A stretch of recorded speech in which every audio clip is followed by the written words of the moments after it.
Merci. Bonjour frère Ismaël, qu'est-ce que vous recommanderiez comme Bible pour un catholique aujourd'hui? Oui, alors effectivement, tous les catholiques, enfin tous les chrétiens et même tout le monde se demandent quelle est la meilleure Bible à acheter euh, pour la qualité de la traduction et surtout l'homogénéisation de la traduction. Alors, première chose, il n'y a jamais de Bible parfaite, ça c'est une évidence. Nous les catholiques, on a sur le marché la Bible de Jérusalem. Souvent les gens achètent la Bible de Jérusalem, qui scientifiquement a sûrement une grande valeur, mais qui a deux énormes défauts. Bon, d'abord, elle est extrêmement chère. Ensuite, la traduction change tous les 2-3 ans, c'est extrêmement pénible. Et puis, elle s'appauvrit d'année en année, leur traduction. Et puis, c'est surtout la chose la plus dommageable, c'est que c'est des tas de traducteurs différents. Donc, il n'y a pas d'homogénéisation. Un même mot grec ou hébreu va être traduit de manière différente d'un livre à l'autre, alors que c'est le même thème parfois, ce qui fait qu'on ne s'y retrouve plus.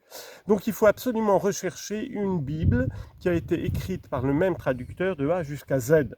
On a la traduction du père Osty, qui colle au texte, qui est extrêmement bonne, mais qui est malheureusement difficile à trouver et assez chère.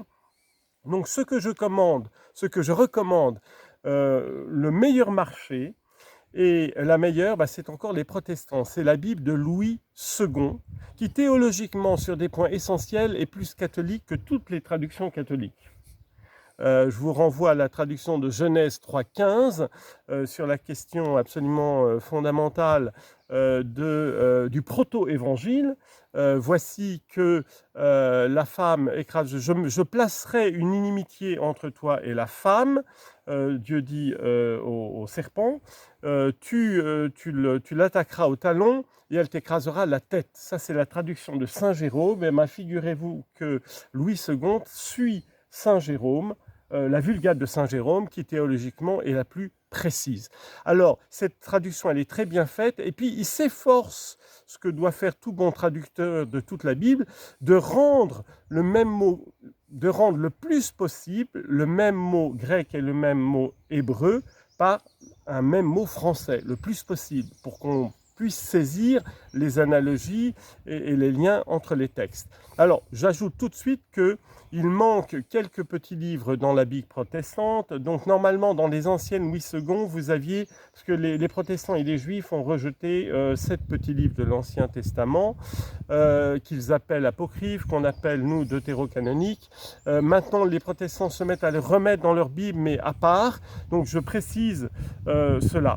Donc, ce que je recommande, c'est donc la Bible de Louis II, qui est la moins chère, je crois qu'elle est à 1,50 € dans tous les supermarchés, à compléter avec la Bible Osty, ou avec la Bible Crampon, qui est ancienne, mais qui est très bonne.